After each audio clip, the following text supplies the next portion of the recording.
आज की इस वीडियो में हम बात करने वाले ऐसे टॉप 5 मोमेंट्स के बारे में जब बेन 10 के किसी छोटे एलियन ने एक बहुत ही बड़े एलियन को डिफीट किया था। और आज की इस वीडियो में मैं किसी को भी रैंक नहीं करने वाला हूँ, किसी भी मोमेंट को रैंक नहीं कर रहा हूँ। आप किसी भी मोमेंट को नंबर 1 पे रख सकते हो और किसी भी मोमेंट को नंबर 5 पे रख सकते हो। आप इन 5 मोमेंट्स में से किस मोमेंट को नंबर 1 पे रखना चाहोगे वो मुझे कमेंट सेक्शन में बता देना। सिर्फ नंबर 1 पे किस मोमेंट को रखना चाहते हो सिर्फ उसी मोमेंट के बारे में लिखना। और अगर आपको लगता है कि इन 5 मोमेंट्स के अलावा और भी कुछ मोमेंट्स थे जिसमें बेन 10 ने एक छोटे एलियन का यूज़ करके एक काफ़ी बड़े एनिमी को डिफीट किया था, तो आप मुझे उस मोमेंट को कमेंट सेक्शन में बता सकते हो। तो चलो वीडियो को स्टार्ट करते हैं। अब इस लिस्ट में जो 5th नंबर पे एलियन आता है वो है कैनन बोल्ट। हाँ, बेन 10 के कैनन बोल्ट ने भी उसके साइज से कई गुना बड़े एलियन को डिफीट किया था, और वो भी उस एपिसोड में जिस एपिसोड में हमें कैनन बोल्ट सबसे पहली बार देखने को मिला था। तो अभी आधे से ज़्यादा लोग समझ ही गए होंगे कि मैं किस एनिमी की बात कर रहा हूँ। हाँ, मैं जायंट पैरारोटा यानी कि द ग्रेट वन की बात कर रहा हूँ।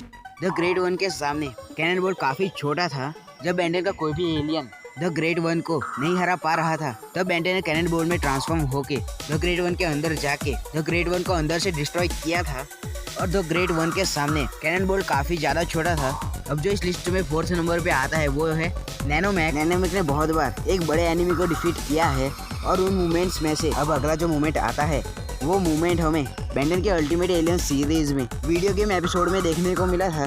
और इस एपिसोड में बेन 10 ने नैनोमैक में ट्रांसफॉर्म होकर विल हेरेंग के रोबोट में घुस के उसमें थोड़ी सी तोड़फोड़ की थी, और बाद में 2 वायर्स को निकाल के उसे आपस में कनेक्ट कर दिया था, और इसी की वजह से रोबोट में खराबी आ गई। और बाद में लास्ट में बेन 10 वेबिक पे ट्रांसफॉर्म होके उस रोबोट को तोड़ देता है, लेकिन उन वायर्स को जोड़ के नैनोमैक ने ही उस रोबोट को बिगाड़ा था। लेकिन ये देखने के बाद बहुत सारे लोगों को ऐसा लगता है कि नैनोमैक बहुत ही ज़्यादा इंटेलिजेंट है। अब देखो, नैनोमैक इंटेलिजेंट होगा, लेकिन कुछ लोग नैनोमैक को कुछ ज़्यादा ही इंटेलिजेंट मानते हैं, क्योंकि नैनोमैक ने उस रोबोट को डिफीट किया था। लेकिन नैनोमैक इतना भी इंटेलिजेंट नहीं है जितना कि कुछ लोग सोचते हैं।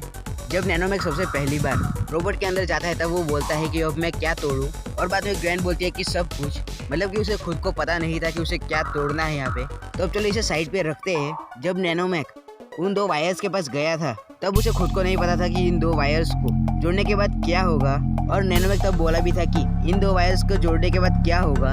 इससे ये बात साबित होती है कि नैनोमैक को खुद को ही नहीं पता कि जोड़ने के बाद क्या होगा।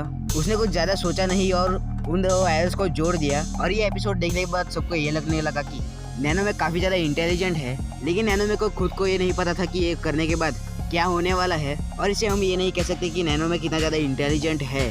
शायद हमें बेन 10 की न्यू सीरीज़ में नैनोमैक हमें बहुत ही ज़्यादा इंटेलिजेंट दिखाया जा सकता है, लेकिन अभी जो इतना दिखाया गया है उससे हम ये बिल्कुल भी नहीं कह सकते कि नैनोमैक काफ़ी ज़्यादा इंटेलिजेंट एलियन है। अब जो 3rd मूवमेंट है वो है एरन एक्स वर्सेस गैलेक्टिक ग्लैडिएटर।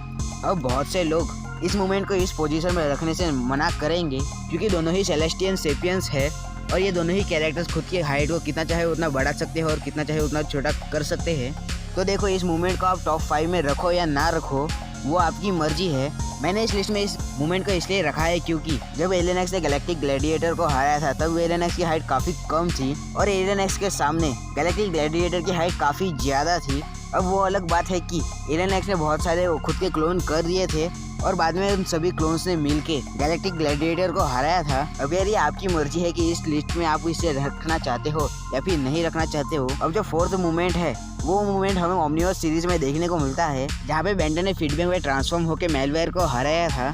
और तब मेलवेयर के सामने वेबिक एक चूहे जितना छोटा था, और वेबिक को अपने अंदर लेके मेलवेयर और भी ज़्यादा बड़ा हो गया। लेकिन आखिर में फीडबैक ने मेलवेयर को पूरा का पूरा एब्जॉर्ब कर लिया। और हाँ, मुझे पता है कि आपको इस मूवमेंट से कुछ भी दिक्कत नहीं होगी। अब अगला जो मूवमेंट आता है वो भी हमें बेन 10 ओमनिवर्स में देखने को मिलता है, और इस मूवमेंट में बेन 10 के नैनोमैक ने मैड बैन के वेबिक को डिफीट किया था। अब जो यहाँ पे नैनोमैक है वो इंसानों के सामने एक मच्छर बराबर है, तो यहाँ पे हम समझ सकते हैं कि वेबिक के सामने नैनोमैक कितना ज़्यादा छोटा होगा। वेबिक के लिए तो नैनोमैक एक मच्छर से भी काफ़ी ज़्यादा छोटा है।